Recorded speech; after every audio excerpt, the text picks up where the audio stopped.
Have you ever wondered what the end times really look like? Not the movie versions, not the exaggerated online theories, but what the Bible actually says. Today on Word Alive TV, we're stepping into one of the most mysterious and powerful books ever written, the book of Revelation. And we're doing it in a simple, cinematic, everyday way. Ho, ho, ho! No complicated theology, no fear tactics, just a clear, heartfelt retelling that helps you understand the seals, the beasts, and what this prophecy really means for us today. So, let's begin. It starts with a man in exile. John, the disciple who once walked beside Jesus, is now all alone and imprisoned on the island of Patmos. Ho, ho, ho! But one quiet day, as the waves crash against the rocks, John hears a voice like a trumpet.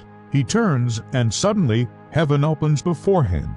He sees Jesus, not gentle and quiet as before, but glorious, radiant, powerful.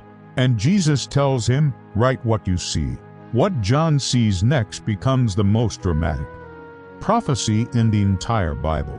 Ho, ho, ho!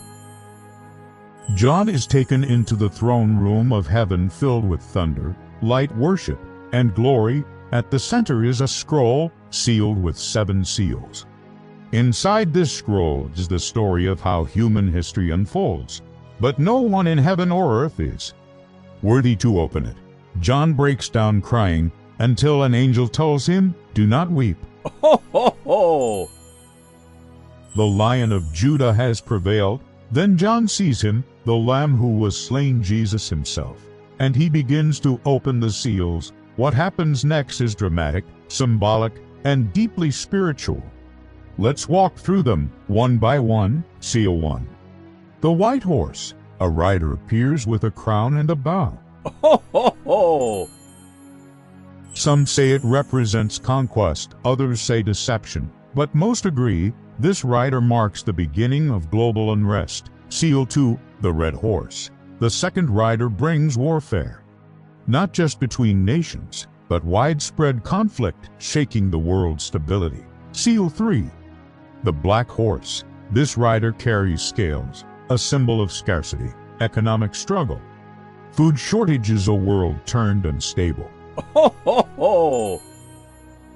Seal 4. The pale horse. Its rider is death, not a person, but a symbol of massive loss, disaster, and global suffering. Seal 5. The cry of the martyrs. John sees the souls of those who died for their faith. They cry out for justice, and God tells them to rest a little longer because He is not done yet. Seal 6. The great shaking of creation. The sky darkens. The ground trembles. Ho, ho, ho!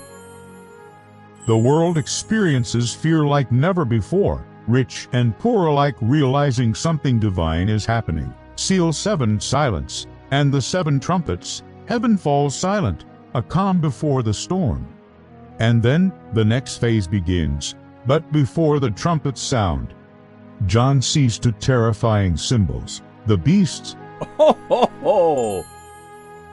Revelation describes 2 symbolic creatures, not literal monsters, but spiritual images representing systems of power. The first beast rises from the sea. It looks like a mix of animal features, strong, intimidating, powerful. This beast represents a global authority, something political, something massive, something the world follows. Ho, ho, ho! It is given a mouth that speaks great things and influence over nations. The second beast rises from the earth. It looks gentle, like a lamb, but speaks like a dragon. It uses signs, persuasion, miracles, and influence to deceive many. It points people back to the first beast and convinces the world to follow it. The message is clear. In the end times, deception won't look evil. Ho, ho, ho! It will look normal, acceptable, even good. These beasts are not single individuals, they are symbols of spiritual rebellion, political power, global influence, and deception working together. And then John sees something astonishing. despite the chaos, despite the seals, despite the beasts. John sees light. He sees people who remain faithful, people who refuse to give up hope, Ho, ho, ho! people who stand with God even in the darkest times. He sees Jesus reigning. He sees justice done. He sees evil defeated completely. And he sees a new world. A world with no pain, no death, no fear, only peace. Revelation is not a book meant to scare us. It's meant to remind us God wins. Evil does not get the last word.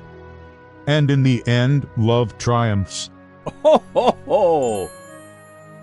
If this story touched you or helped you understand the end times more clearly, like the video, share it, and subscribe to Word Alive TV for more Bible stories told with heart and clarity. And always remember, God is in control from the first page to the last. Ho, ho, ho!